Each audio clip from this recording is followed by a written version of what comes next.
পরম করুণাময় ও দয়ালু আল্লাহর নামে শুরু করছি। সূরা আল বাকারা, বাংলা অর্থ, আয়াত সংখ্যা 20। বিদ্যুৎ চমক তাদের দৃষ্টি কেড়ে নেওয়ার উপক্রম হয়। যখনই তা তাদের জন্য আলো দেয়, তারা তাতে চলতে থাকে, আর যখন তা তাদের ওপর অন্ধকার করে দেয়, তারা দাঁড়িয়ে পড়ে। আর আল্লাহ যদি চাইতেন, অবশ্যই তাদের শ্রবণ ও চোখসমূহ নিয়ে নিতেন। নিশ্চয় আল্লাহ সব কিছুর ওপর ক্ষমতাবান। আয়াত সংখ্যা 21। হে মানুষ, তোমরা তোমাদের রবের ইবাদত করো, যিনি সৃষ্টি করেছেন তোমাদেরকে এবং তোমাদের পূর্বে যারা ছিল তাদেরকে, যাতে তোমরা তাকওয়া অবলম্বন করো। আয়াত সংখ্যা 22। যিনি তোমাদের জন্য জমিনকে করেছেন বিছানা, আসমানকে ছাদ এবং আসমান থেকে নাজিল করেছেন বৃষ্টি, অতঃপর তার মাধ্যমে উৎপন্ন করেছেন ফল ফলাদি তোমাদের জন্য রিজিক স্বরূপ। সুতরাং তোমরা জেনে বুঝে আল্লাহর জন্য সমকক্ষ নির্ধারণ করো না। আয়াত সংখ্যা 23।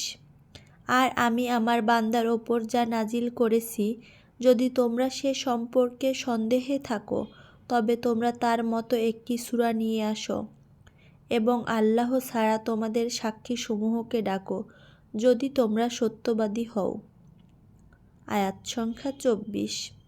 অতএব যদি তোমরা তা না করো, আর কখনো তোমরা তা করবে না, তাহলে আগুনকে ভয় করো, যার জ্বালানি হবে মানুষ ও পাথর, যা প্রস্তুত করা হয়েছে কাফেরদের জন্য।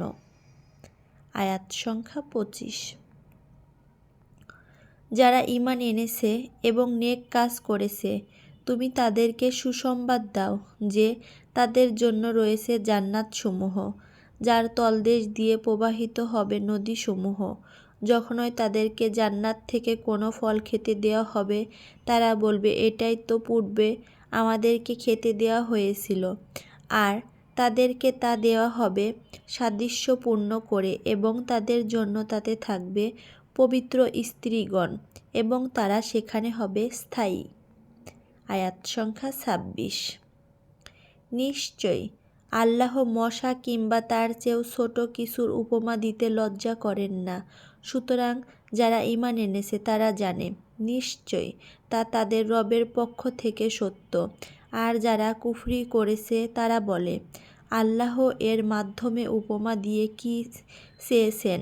তিনি এ দিয়ে অনেককে পথভ্রষ্ট করেন এবং এ দিয়ে অনেককে হিদায়াত দেন, আর এর মাধ্যমে কেবল ফাসিকদেরই পথভ্রষ্ট করেন।